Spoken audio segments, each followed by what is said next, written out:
satu doa yang mendapatkan syafaat.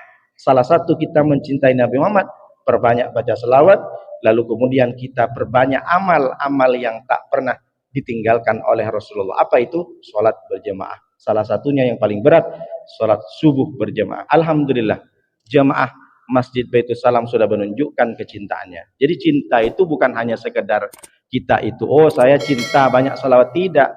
Tapi kita praktekkan, kita tiru Nabi Muhammad kesehariannya. Bagaimana cara makan Nabi Muhammad? Nah, salah satu pada kesempatan kali ini, salah satu dari bentuk kita cinta kepada Nabi, kita jaga warisan-warisan Nabi. Apa warisan Nabi? Tentu adalah Al-Quran dan hadis. Hadis yang akan saya sampaikan ini yang pertama, hadis datang dari Hakim bin Hizam, sahabat Nabi. Hadisnya muttafaq alaih. Hadisnya sahih dari Bukhari dan Muslim. Apa kata Rasulullah? Kata Rasulullah SAW, al-yaddul ulya khairum min yadis sufla. Tangan di atas lebih baik daripada tangan di bawah. Berarti sedekah lebih baik daripada menerima.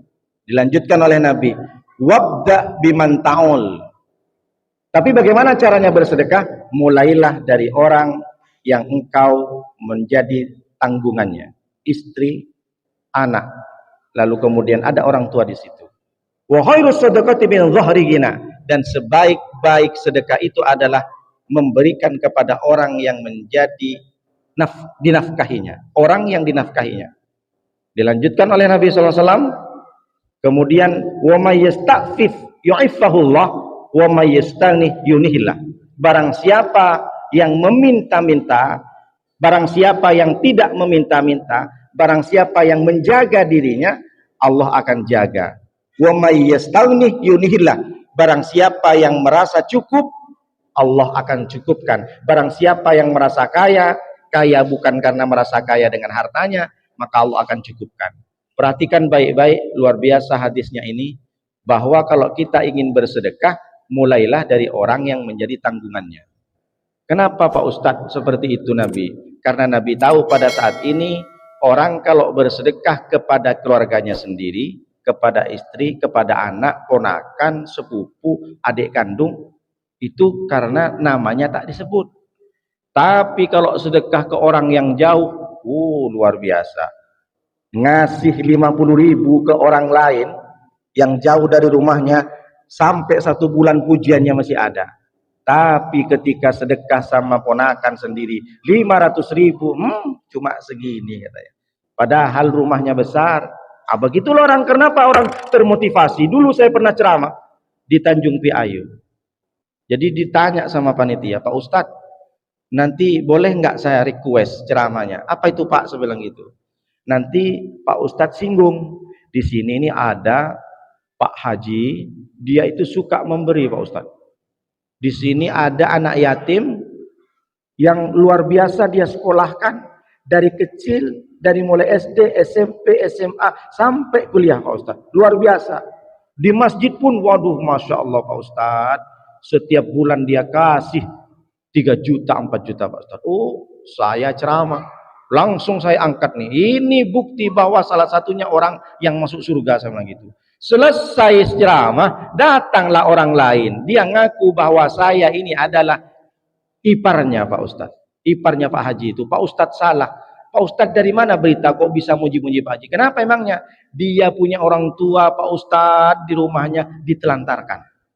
Dia punya ponakan Pak Ustadz yang sudah meninggal, orang tuanya yatim piatu, tak pernah dikasihnya Pak Ustadz. Dia asik nak beri dan sedekah kepada orang lain Pak Ustadz, apalagi ke masjid Pak Ustadz. Kenapa? Karena dia nampak namanya disebut Pak Ustadz, Haji Nuruddin. Dia apa namanya? Pak Ade apa namanya ini Pak? Adil Lift apa namanya? Di lampu nih setiap Jumat keluar Pak Ustadz, Haji Nuruddin 3 juta, Haji Nuruddin 3 juta. Tapi ternyata Pak Ustadz, mama kandungnya Pak Ustadz, jangankan dikasih duit Pak Ustadz, tak pernah dijenguk Pak Ustadz. Ini tak betul. Makanya Allah itu sudah menyampaikan di surat Al-Isra ayat 36, wabil walidaini ihsana wabidil kurba wal yatama wal masakin wal jaridil kurba wal jaril junubi was sahibi bil jambi. Jelas, Kalau kamu berbuat baik, jangan asik nak kasih yatim, yatim, miskin, miskin, fakir. Tengok orang tuamu dulu. Makanya durhaka itu bukan berarti orang yang bilang, membentak, tidak. Durhaka kepada orang tua, dia mampu menelpon tapi tak pernah nelpon. Kenapa? Karena saya sudah kasih duit Pak Ustadz setiap bulan 5 juta. Mampu dia kunjungin ke rumah orang tuanya. Yang penting saya kasih emas Pak Ustadz, saya tak perlu tengok orang tua saya. Karena sudah ada saudara yang lain. Itu durhaka. Jadi durhaka itu bukan orang yang bentak-bentak, bukan orang yang tak ngasih duit. Dia ngasih duit tapi tak pernah jenguk. Padahal dia mampu menjenguk. Takut sama istrinya. Diam-diam pula dia ngasih duit sama mamanya. Ketahuan istri. Nanti kalau ketahuan istri cemburu. Dan itu terjadi banyak. Banyak yang curhat sama saya. Pak Ustadz, suami saya tuh kok saya lebih sayang sama mamanya Pak Ustadz. Saya belanja tak dikasih. Mamanya terus Pak Ustadz dibeliin emas. Iri istrinya itu. Dan itu terjadi. Jadi kata Allah, kalau kau berbuat baik ke orang tuanya dulu. Setelah orang tua baru wabidil kurba. Orang yang menjadi tanggunganmu, saudaramu, sepupumu, adik kandungmu yang mungkin hari ini belum kuliah, bantu kalau kamu mampu. Jangan asik nak yatim dikumpulkan, orang tua ditelantarkan, ponakan tak ada yang ngurus, padahal dia dekat dengan rumahnya. Wabidil kurba, ini penting kita sampaikan. Jadi jangan, kenapa dia suka memberi ke orang lain, kenapa dia memberikan sedekah kepada masjid panti asuhan? Karena dia merasa senang, namanya disebut. Yaitu tadi saya bilang perbandingannya, ngasih ke orang 50.000, namanya setiap minggu disebut. Tapi ngasih ke 500.000 Pak Ustadz, keponakan saya, diremehkan Pak Ustadz. Hanya gara-gara itu tak mau sedekah, salah.